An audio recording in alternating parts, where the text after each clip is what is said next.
പ്രണയമല്ല വിവാഹ ജീവിതം. അസ്സലാമലൈക്കും. കഴിഞ്ഞ ദിവസം ഞാനൊരു ഇന്റർവ്യൂ കണ്ടു. പാർവതി എന്ന് പറയുന്ന ഒരു പെൺകുട്ടിയുടെ ഇന്റർവ്യൂ ആണത്.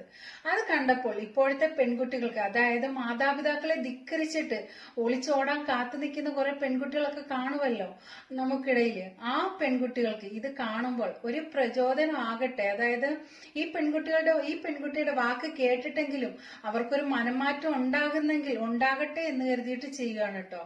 ഈ പാർവതി എന്ന് പറയുന്നത് ആരാണെന്ന് അറിയണ്ടേ? കുടുംബവിളക്ക് സീരിയലിലെ ഒരു ആക്ടർ ആയിരുന്നു ഈ പാർവതി എന്ന് പറയുന്നത്. അവരാണെങ്കിൽ അതിനകത്ത് അഭിനയിച്ചുകൊണ്ടിരിക്കുന്ന സമയത്ത്, ഈ കുടുംബവിളക്കിൽ അഭിനയിച്ചുകൊണ്ടിരിക്കുന്ന സമയത്ത് അതിലെ ക്യാമറാമാനുമായിട്ട് പ്രണയത്തിലായി അവർ രണ്ടാളും ഒളിച്ചോടുകയും ചെയ്തു. അങ്ങനെ ഒളിച്ചോട്ടം എല്ലാം കഴിഞ്ഞ് ദേ ഇപ്പൊ ഡിവോഴ്സ് ആയിട്ട് ഇവിടെ വന്നിരിപ്പുണ്ട്, ഇന്റർവ്യൂവിന് വന്നിരിപ്പുണ്ട്. പാർവതിക്കുണ്ടായ അനുഭവങ്ങളാണ് ആ പെൺകുട്ടി ഇവിടെ പങ്കുവയ്ക്കുന്നത്. കുറിക്കുള്ളുന്ന ചോദ്യങ്ങളുമായിട്ട് അജിനാണ് ചോദ്യങ്ങൾ ചോദിക്കുന്നത്. പറയാൻ മടിച്ചിരിക്കുന്ന പല കാര്യങ്ങളും പറയിപ്പിക്കുന്ന ഒരു ആങ്കർ ആണല്ലോ ഈ അജിൻ എന്ന് പറയുന്നത്. എന്തായാലും ഉരുളയ്ക്കുപ്പേര് പോലെ ആ പെൺകുട്ടി എല്ലാത്തിനും മറുപടി പറയുകയും ചെയ്യുന്നുണ്ട്. എന്തായാലും ആ പാർവതി പറയുന്നത് നമുക്കൊന്ന് കേട്ടു നോക്കാം. അവിടെ അപ്പനൊന്നും അമ്മയൊന്നും ഒന്നും ചിന്തിക്കുന്നില്ല. നമ്മുടെ മനസ്സിൽ അതൊന്നും നമ്മൾ ചിന്തിക്കില്ല. നമ്മൾ എങ്ങനെയെങ്കിലും നമുക്കൊന്ന് പോയാൽ മതി എന്നൊരു തോന്നൽ, നമ്മൾ അങ്ങനെയൊക്കെ പോകും. പക്ഷെ കുറെ കഴിയുമ്പോഴത്തേക്കും ഞാൻ ചിന്തിച്ചിട്ടുണ്ട്, ഞാൻ എങ്ങനെയാണ് അപ്പൊ ഇറങ്ങി വന്നത് എന്ന് ഞാൻ ചിന്തിച്ചിട്ടുണ്ട്. അപ്പൊ എനിക്ക് അത് ആലോചിക്കാൻ എനിക്ക് ടെൻഷൻ, എനിക്ക് നെഞ്ചിരിക്കാൻ തുടങ്ങി. ഞാൻ എന്ത് ധൈര്യത്തിലാണ് ഞാൻ ഇറങ്ങി പോയത് എന്നുള്ളത്. പിന്നെ അപ്പൊ ആ ഒരു സെക്കൻഡ് നമുക്ക് തോന്നുന്ന ഇതിലാണ് നമ്മൾ അത് ചെയ്യാം. നമ്മളിപ്പോ എന്താ പറയാ, ഓരോരുത്തർ പറയും നമുക്ക് ഇപ്പൊ സൂയിസൈഡ് ആണോ നമ്മൾ തോന്നും. അപ്പൊ ആ ഒരു സെക്കൻഡ് നമ്മൾ തോന്നുന്നു നമ്മൾ ചെയ്യും. അതെ. അപ്പൊ ആ ഒരു സെക്കൻഡ് നമുക്ക് തോന്നുന്നു. അപ്പൊ അതുപോലെ തന്നെയാണ് ഓരോ കാര്യങ്ങളും.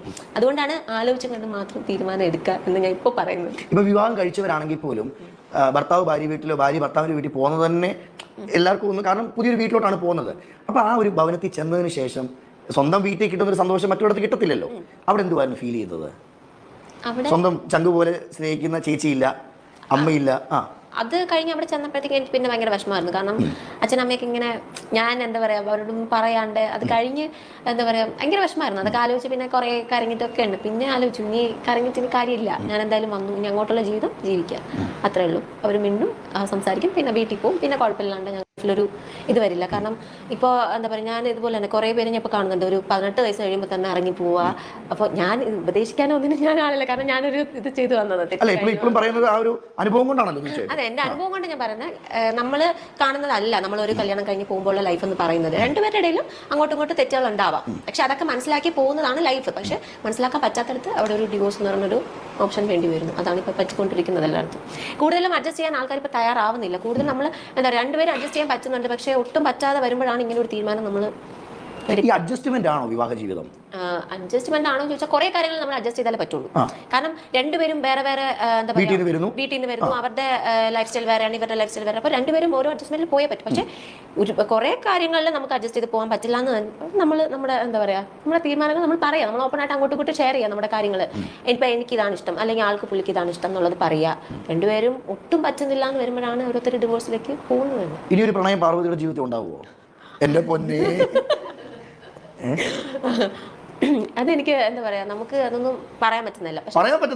അല്ല, പറയാൻ പറ്റത്തില്ല, മനുഷ്യനാണ്. നമുക്ക് ഒരാളടുത്ത് പ്രണയം തോന്നരുതെന്നൊന്നും നമുക്ക് പറയാൻ പറ്റില്ല. ഇപ്പൊ ഈ ഒരു അനുഭവം എനിക്കുണ്ട്. പക്ഷെ എനിക്ക് എന്താ പറയാ, നാളെ ഒരു സമയം ഇയാളെ പ്രേമിക്കരുത് എന്നൊന്നും ഇല്ല, പറഞ്ഞിട്ടില്ല. നമുക്ക് ഞാൻ ഓപ്പൺ ആയിട്ട് ഞാൻ പറയുന്നത്, നമുക്ക് ഒരു മനുഷ്യൻ നമുക്ക് അതാണ് പാർവതി എനിക്ക് ഏറ്റവും ഇഷ്ടം. പ്രേക്ഷകർക്ക് ഇഷ്ടം തുറന്ന് സംസാരിക്കും.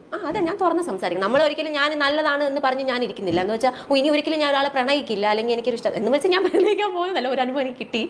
അപ്പൊ അതോടെ ഇപ്പം എനിക്കെല്ലാം മതിയായി, ഇങ്ങനെ ഇരിക്കുകയാണ് ഞാൻ. അത്രേ ഉള്ളൂ. ഇനി എന്ത് തീരുമാനം എടുത്താലും ആലോചിച്ച് മാത്രം ഒരു തീരുമാനം എടുക്കുള്ളൂ. അവളുടെ അച്ഛനാണ്, അവൾക്ക് സംസാരിക്കാം, അതൊന്നും പ്രശ്നമില്ല.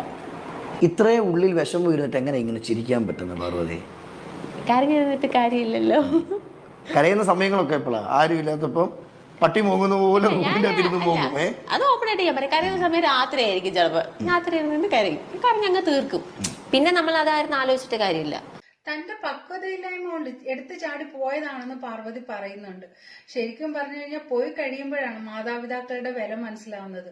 അവരെത്രത്തോളം സ്നേഹിച്ചിരുന്നെന്നും അവരെത്രത്തോളം കെയർ ചെയ്തെന്നും അവരുടെ ഒരു സാമീപ്യം അത് കിട്ടാതെ വരുമ്പോഴാണ് അവരെത്രത്തോളം സ്നേഹിച്ചിരുന്നു എന്ന് മനസ്സിലാവുന്നത്. ശരിക്കും ഈ പ്രേമിക്കുന്ന സമയത്ത് കണ്ണുമില്ല, മൂക്കുമില്ല, ഒന്നുമില്ല, നാക്കുമില്ല, ഒന്നുമില്ല. അവന്മാരെന്താണോ പറയുന്നത് അത് കേട്ടിട്ട് ചാടി അങ്ങ് പോയേക്കുവാണ്. അപ്പൊ അത് പോയി കഴിയുമ്പോഴാണ് ഈ വീട്ടുകാരുടെ വില മനസ്സിലാവുന്നത്. അത് ഇപ്പോഴത്തെ പെൺകുട്ടികൾക്ക് ഒന്നും മനസ്സിലാവുന്നില്ല. എത്ര പറഞ്ഞു കൊടുത്താലും ഒന്നും അവർക്കത് മനസ്സിലാവില്ല. അവരന്നേരം കാണുന്നവന്റെ കൂടെ അങ്ങ് ചാടി അങ്ങ് പോയിരിക്കുകയാണ്. ഈ എടുത്തുചാട്ടം കൊണ്ട് ഓരോ പെൺകുട്ടിക്കും എന്തുമാത്രം നഷ്ടങ്ങളാണ് ഉണ്ടാകുന്നത്. അവരത് ചിന്തിക്കുന്നേയില്ല. അവരുടെ മാതാപിതാക്കള് രണ്ട് വീട്ടുകാരും അത് അംഗീകരിച്ചില്ല എങ്കിൽ ഒരുപാട് ഒരുപാട് നഷ്ടം തന്നെയാണ്. അവരുടെ ജീവിതമാണ്. ജീവിതത്തിൽ എന്തോരം പ്രശ്നങ്ങൾ ഉണ്ടാവും. അത് സ്വാഭാവികമാണ്. ഭാര്യ ഭർത്താക്കന്മാർക്കിടയിൽ പല പ്രശ്നങ്ങളും ഉണ്ടാവും. പക്ഷെ അപ്പോഴൊക്കെ ഒരു പെണ്ണിന് ഒരു സപ്പോർട്ടായിട്ട് സ്വന്തം വീട്ടുകാരോട് എന്തെങ്കിലും ഒന്ന് മനസ്സ് തുറന്ന് സംസാരിക്കാൻ ആരും ഇല്ല എങ്കിൽ അത് ചിന്തിക്കാൻ പോലും പറ്റാത്തൊരവസ്ഥയാണ്.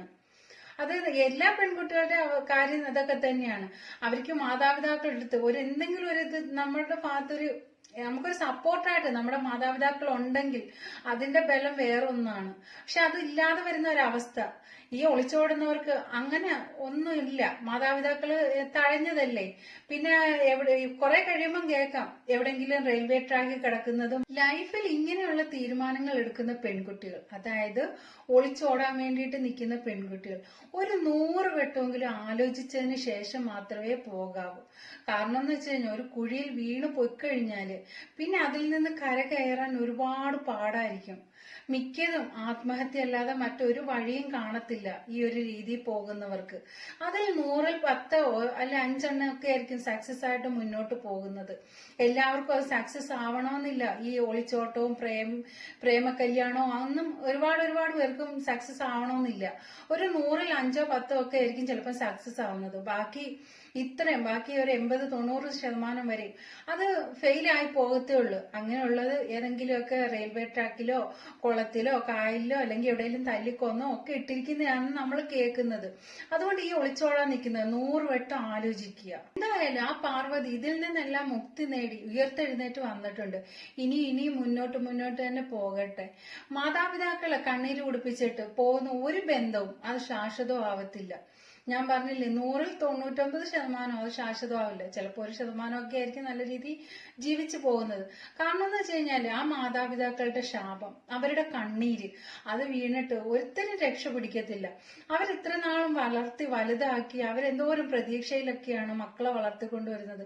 ഒരു 18 വയസ്സ് കഴിയുമ്പോഴത്തേന് ഇന്നലെ കണ്ടവന്റെ കൂടെ അങ്ങ് ഇറങ്ങി പോയിരിക്കുകയാണ്. എത്ര നമ്മൾ പറഞ്ഞു കൊടുത്താലും ശരി അവരത് ചെവി കേൾക്കില്ല. അവർക്കത് മനസ്സിലാവത്തില്ല.